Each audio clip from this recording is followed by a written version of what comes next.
tweyanziza nnyo chairman. Nsaba aba Diamonds Production mujje. Aba Diamonds Production mujje. Tukimaliriza omulundi gumu. Tulizuukira ffenna tulizuukira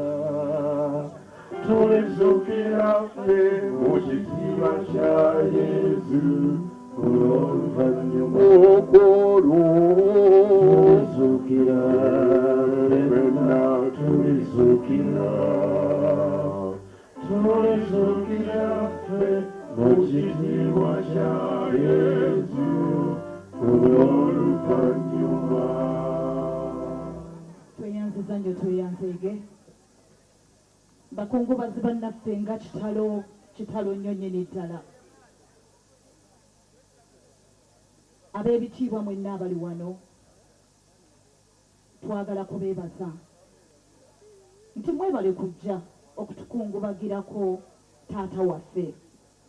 Essaawa eno eyeebase wali gwe tuweyitiranga biiso, bidugu, kuubwa, kamezi, ffenna nga bwe tuli wano. Diamond Productions teweddeeyo.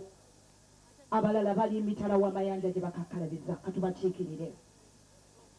Waliyo omukulu Roy Kapale, songerako taata neyanziza. Ne n'abalala bangi Rachel Gonzaga, Angela Kalle, Kinene Michael, Doreen Mutiibwa. Diamond Productions yali nnene fiina. Obadde osigaddeyo maama oluyimba. Twagala okwebaza Mukama Katonda. Giteeri gye mulaba eri mu maaso eriko ekigambo Diamond Production. Taata waffe oyo ye yatuyiyirizanga ennyimba ng'akozesa gita, yakozesanga box gita. Ekyo mukikubireko mu ngalo. Ffe ennyimba zaffe zonna twebaza Mukama Katonda mwazimanya ku lwa mukulu oyo nga bwe twali tumweyitira nti Kato. Buli muntu ali wano Hajaruuna era naye waffe yatandikira ku box gita eyo. Twagala okubeebaza nti mwebale kutwaniriza, mwatwagala, mwatusiima, mwatulera. Naye temwatulera kubanga twali b'amaanyi, nedda. Kubanga twalina omusingi ogw'omusajja ayiiya ebintu ebirimu amagezi, ebirimu amakulu, ebinyumira amatu nga tebiwemula. Ekyo mukikubireko mu ngalo. Ffe tuli basanyufu kubanga omusajja eyeebase wali Kato yatuwa emirandira ffenna nga bwe tuli wano. Buli muntu ayimiridde wano ayimiridde ku mulandira gwa Anko Kato nga bwe twamuyitanga. Bannange tweyanziza nnyo tweyanzeeke. Ba members of parliament, taata waffe ono abadde nga abatusibako ennyimba zaffe n'azitunda gye muli nga temutumanyi.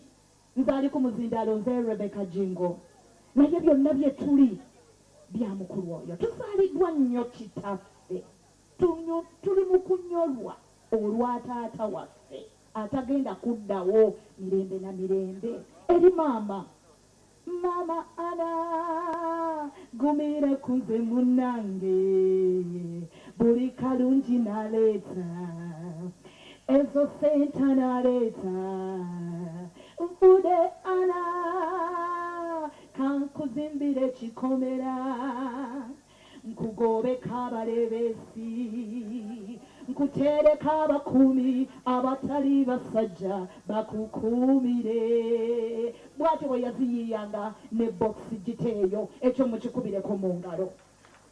Abaana mwebale kutwanirizanga buli twajjanga ewa taata. Temwatugoba, mwatwagala ate ne mumukkiriza abeere muffe. Mwebale kutuwa budde obwo. Mukama abatugumize. Ekyo kyokka kye tusaba. Twagala okusembyayo ebigambo bino. Beti bannange Mukama mulungi. Bannange ab'ebitiibwa mwenna abali wano, bannange mwebale kubeerawo ku lwa mukwano gwammwe, mwebale kubeerawo ku lwaffe indasitule yaffe. Abakulu bonna bonna b'okukyalo kuno bannange mwebale kuŋŋaana bangi bwe mutyo. Amanya nze Beti Mpologoma, erinnya lyange lino ebbanga lye munjagadde emyaka gyonna Kato Lubwama yakolera erinnya ddene nnyo n'omukulu Dr. T. Mr. Kazibu. Kato abasinga mulaba engeri gy'ayogera nga bw'ayogera bw'atyo. Okwogera kuno si kwakati. Kato kuva dda ng'ayogera nga bw'ayagala. Nze lwali lumu namugambako ne mugamba Kato nsaba onyongereyo kasente kuba balanganga nti beti mpologoma ne Diamond. Ne mugamba njongerako kasente ndaba waliwo abaaguze olunaku. Naŋŋamba ku byuma bino byonna ebiri wano ebizinda oyinako waya. Naye nga yalanganga beti mpologoma ne Diamond nga tulimu abayimbi abamanyi bangi. Mr. Kabuye Ssembuga, omukulu Silver Kyagulanyi, bonna abakulu Baludani Kabenge, omugenzi Martina Amume, omukyala Immaculate Nabiryo mwanyina w'omugenzi basudde, Sister Philbe Nasolo Simulaga yasuze wano ng'ayimba. Abayimbi tuli bangi nnyo nnyo. Royi Kapala omwogeddeko ebunayira gy'ali ne bannaffe bonna.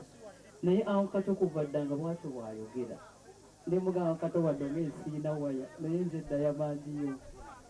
Naye Kato wadde ebibiina byonna nga bigenda bibeera bwe bityo, omwana bw'akula avaako ewaka.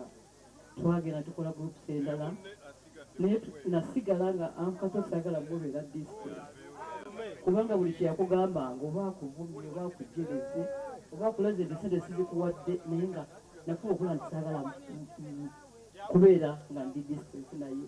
Era meeting eyasembeyo twabadde naye mu federation empya omukulu President Kenzo yayogedde nnyo n'atubuulira buli kimu kyonna n'atuyigiriza.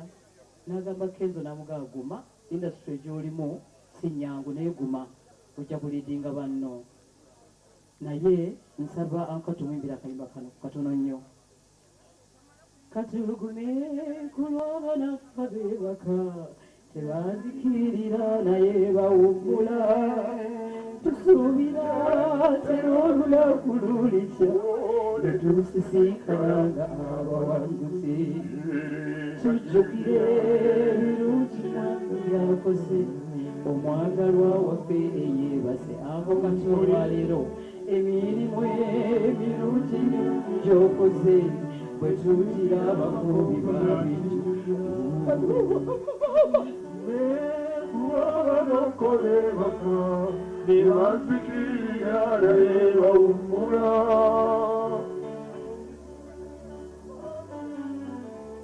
Basebo ne bannyabo bakungubuzi banange banaffe kitalo nnyo ekya Kato. Waliwo omuyimbi yayimba nti ekintu ky'olina kimala kuvaako. Omulala yayogera n'agamba nti ataakulaba n'obutamanya bukuvumya nkusinga. Ebigambo ebisinga ku kitalo olwaleero tebiyinza kuba bingi kusinga ku ekyo. Nze nange bwe nali ntandika ebidongo mu mwaka 1999 omukisa nagufuna mu Diamond Production era nabeeramu emyezi 3 bwe twasooka okukolera training.